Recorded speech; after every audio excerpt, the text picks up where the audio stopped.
Assalamualaikum warahmatullahi wabarakatuh. Halo teman-teman, kembali lagi dengan saya Alivia Salma Waidah dengan NIM 7211419085 dari Akuntansi A 2019 Universitas Negeri Semarang.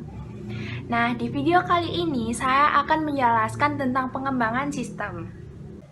Pada slide ini terdapat pendekatan sistem. Nah, pendekatan sistem ini yang pertama ada mengenali kontroversi, yang kedua mengembangkan klaim-klaim alternatif, dan yang terakhir adalah membentuk satu pertimbangan. Selanjutnya ada urutan-urutan langkah. Di dalam pendekatan sistem terdapat beberapa langkah yang digunakan. Nah, di sini ada 10 langkah yang terbagi menjadi 3 tahapan. Untuk tahapan pertama ada upaya persiapan terdiri dari langkah 1 sampai 3, upaya definisi terdiri dari langkah 4 sampai 5, dan upaya solusi terdiri dari langkah 6 sampai 10. Untuk tahapan pertama yaitu upaya persiapan, terdapat langkah 1 sampai 3. Yang pertama, melihat perusahaan sebagai suatu sistem, yang kedua, mengenal sistem lingkungan, dan yang ketiga, mengidentifikasi subsistem perusahaan. Nah, untuk tahapan kedua yaitu upaya definisi terdapat 2 langkah, langkah keempat dan langkah kelima. Langkah keempat melanjutkan dari tingkat sistem ke tingkat subsistem, sedangkan langkah kelima menganalisis bagian-bagian sistem dalam urutan-urutan tertentu. Nah, pada langkah keenam ini terdapat beberapa unsur-unsur yang dievaluasi. Unsur yang pertama yaitu mengevaluasi standar, unsur kedua membandingkan output sistem dengan standar, unsur ketiga mengevaluasi manajemen, unsur keempat mengevaluasi prosesor informasi, unsur kelima mengevaluasi input dan sumber daya input, unsur keenam mengevaluasi proses transformasi, dan yang ketujuh, yang terakhir adalah mengevaluasi sumber daya output. Nah, untuk tahapan terakhir yaitu upaya solusi, terdapat 5 langkah yang tersisa. Langkah ke-6 mengidentifikasikan solusi-solusi alternatif, langkah ke-7 mengevaluasi solusi-solusi alternatif, langkah ke-8 memilih solusi yang terbaik, langkah 9 mengimplementasikan solusi, dan langkah terakhir menindaklanjuti untuk memastikan keefektifan solusi. Siklus hidup pengembangan sistem. Pendekatan sistem merupakan sebuah metodologi. Nah, metodologi ini sendiri adalah satu cara yang direkomendasikan dalam melakukan sesuatu. Pendekatan sistem adalah metodologi dasar dalam memecahkan segala jenis masalah. Nah, untuk siklus hidup pengembangan sistem atau System Development Life Cycle atau SDLC ini adalah aplikasi dari pendekatan sistem bagi pengembangan suatu sistem informasi.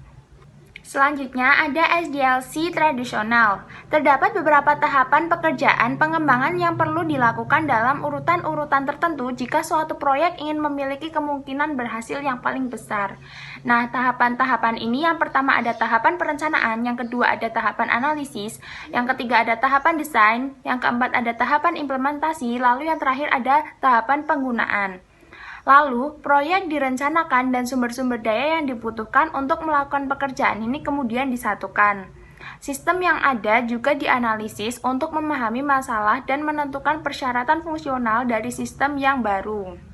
Nah, dapat dilihat pada figur di slide ini mengilustrasikan sifat melingkar dari siklus hidup. Ketika sebuah sistem telah melampaui masa manfaatnya, berarti sistem tersebut harus diganti, yaitu diganti dengan satu siklus hidup baru yang akan dimulai dan diawali oleh tahapan perencanaan. Selanjutnya ada prototyping. Prototype adalah suatu versi dari sebuah sistem potensial yang memberikan ide bagi para pengembang dan calon pengguna. Nah, di sini prototype juga menjelaskan bagaimana sistem akan berfungsi dalam bentuk yang telah selesai. Nah, untuk prototyping itu sendiri adalah proses pembuatan prototype. Terdapat jenis-jenis prototype. Jenis-jenis prototype ini dibagi menjadi 2. Yang pertama ada pengembangan prototype evolusioner dan yang kedua ada pengembangan prototype persyaratan. Untuk pengembangan prototype evolusioner ini terdapat 4 langkah dalam pembuatannya. Yang pertama ada mengidentifikasi kebutuhan pengguna, yang kedua membuat satu prototype, yang ketiga menentukan apakah prototype dapat diterima, dan yang keempat menggunakan prototype tersebut. Nah, untuk pengembangan prototipe persyaratan ini terdapat 4 langkah juga. Yang pertama, membuat kode sistem baru. Yang kedua, menguji sistem baru. Yang ketiga, menentukan apakah sistem yang baru dapat diterima. Dan yang terakhir, membuat sistem baru menjadi sistem produksi. Selanjutnya ada pengembangan aplikasi cepat, satu metodologi yang memiliki tujuan yang sama dengan prototyping, yaitu memberikan respons yang cepat atas kebutuhan pengguna, namun dengan lingkup yang lebih luas. Nah, ini biasa disebut dengan RAD atau Rapid Application Development atau pengembangan aplikasi cepat. Nah, RAD itu sendiri adalah kumpulan strategi, metodologi, dan alat terintegrasi yang terdapat di dalam suatu kerangka kerja yang disebut dengan rekayasa informasi. Nah, di sini juga terdapat 4 unsur-unsur penting yang dibutuhkan oleh RAD. Yang pertama adalah manajemen, yang kedua orang, yang ketiga metodologi, yaitu metodologi dasar RAD, yaitu siklus hidup RAD itu sendiri, dan yang terakhir adalah alat-alat yang berupa bahasa-bahasa dan juga peranti lunak. Lalu ada pengembangan berfase atau phase development, yaitu suatu pendekatan bagi pengembangan sistem informasi yang terdiri atas 6 tahap, yaitu investigasi awal, analisis, desain, konstruksi awal, konstruksi akhir, dan yang terakhir adalah pengujian dan pemasangan sistem.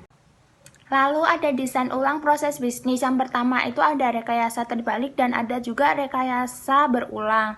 Nah, pertama untuk membahas rekayasa terbalik itu sendiri adalah proses menganalisis sistem yang sudah ada untuk mengidentifikasi unsur-unsur dan saling keterhubungan di antara unsur-unsur tersebut, sekaligus untuk membuat dokumentasi pada tingkat abstraksi yang lebih tinggi daripada yang telah ada saat ini. Nah, untuk rekayasa ulang itu sendiri adalah merancang ulang sebuah sistem seluruhnya dengan tujuan mengubah fungsionalitasnya. Nah, tapi di sini bukan pendekatan yang bersih karena pengetahuan dari sistem yang ada saat ini tidak sepenuhnya diabaikan. Pengetahuan tersebut diperoleh pertama kali dengan melakukan rekayasa terbalik yang sudah saya jelaskan tadi. Selanjutnya saya akan menjelaskan tentang diagram arus data atau data flow diagram (DFD) adalah penyajian grafis dari sebuah sistem yang mempergunakan 4 bentuk simbol untuk mengilustrasikan bagaimana data mengalir melalui proses-proses yang saling tersambung. Nah, simbol-simbol ini biasanya mencerminkan unsur-unsur lingkungan dengan mana sistem berinteraksi, lalu juga ada proses, ada arus data, dan yang terakhir ada penyimpanan data. Nah, diagram arus data ini juga terdapat beberapa bagian. Yang pertama ada diagram arus data bertingkat, ada diagram konteks, dan juga ada diagram N. Untuk pembahasan terakhir saya mengenai bab pengembangan sistem ini, yaitu Steering Committee SIM. Nah, ketika perusahaan membentuk satu steering committee dengan tujuan untuk mengarahkan penggunaan sumber daya komputasi perusahaan, maka steering committee SIM ini akan digunakan. Para anggota permanen dari steering committee SIM ini selalu terdiri atas para eksekutif puncak, sedangkan anggota sementaranya terdiri atas manajer-manajer di tingkat yang lebih rendah dan para konsultan yang ikut berpartisipasi sepanjang keahlian mereka dibutuhkan.